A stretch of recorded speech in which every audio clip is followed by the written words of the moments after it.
Modern success advice is outdated. And if you feel scattered, it may not be your fault.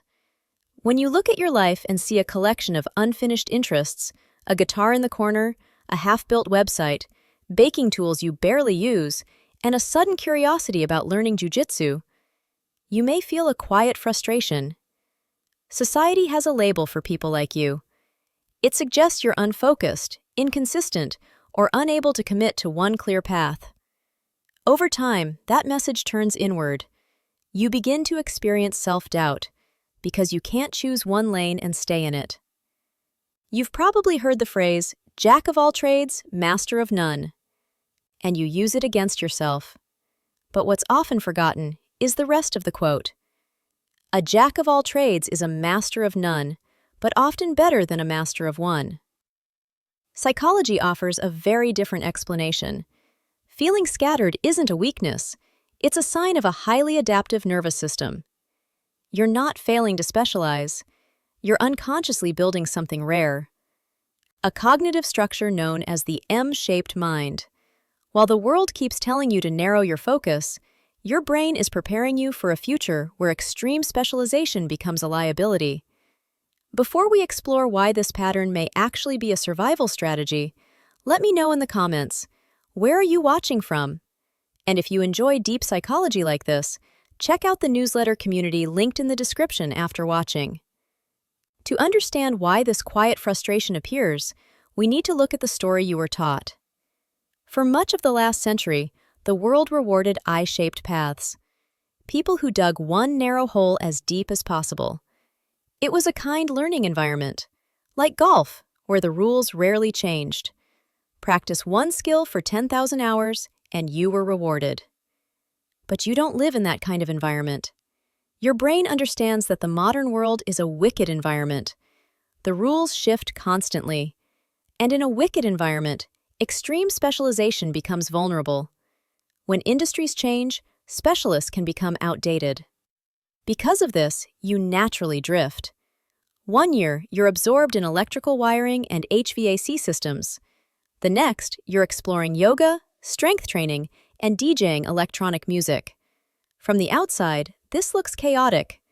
Some people might see it as a lack of focus, but what you're actually doing is gathering insight from completely different domains. This is where real value emerges. Psychology calls this far transfer. Specialists rely on near transfer. They solve familiar problems using familiar tools. But you operate differently. You take ideas from one unrelated field and apply them to another. Imagine a web developer who previously worked as a beekeeper and a farmer. On the surface, those experiences seem unrelated to coding. Yet that background allows them to understand systems, balance, and growth. They aren't just writing software. They're cultivating an ecosystem. That's far transfer. That's innovation. You may feel self-doubt because you aren't the best at any single discipline. But your value isn't rooted in depth alone. It lives in synthesis. Recognizing your curiosity as a strength can be deeply reassuring. But it doesn't immediately remove the pressure or the feeling of being behind in life. You see people your age becoming executives or lead engineers, and you feel like you're still at the starting line because your path keeps shifting. This happens because you're misunderstanding the shape of your own potential.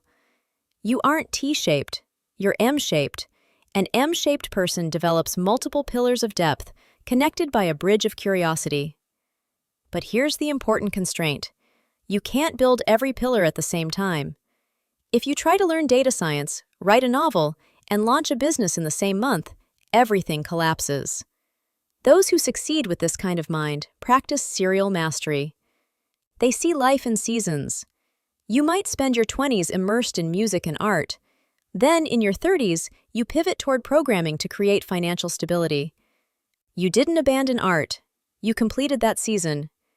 I once read about a 53-year-old who finally made peace with this realization. He understood that he didn't need to choose between art and programming. Programming became the pillar that paid the bills.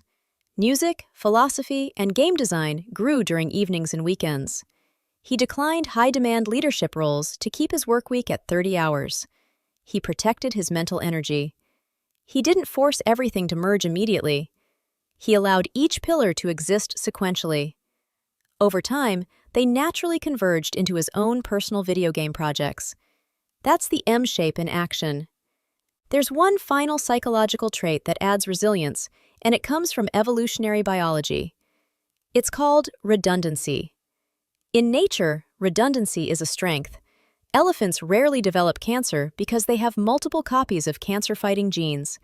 If one fails, another takes over. Your wide range of interest functions the same way. If you're only a specialist software engineer and automation disrupts your role, the future feels uncertain. But if you're a software engineer who also understands electrical wiring, HVAC systems, and teaching, you remain adaptable. You haven't wasted time exploring. You've been practicing strategic adaptability. You've built a safety net of skills that allows you to pivot no matter how technology, the economy, or the job market evolves. So stop apologizing for your collection of unfinished interests. Those weren't failures. They were semesters in a university you designed yourself.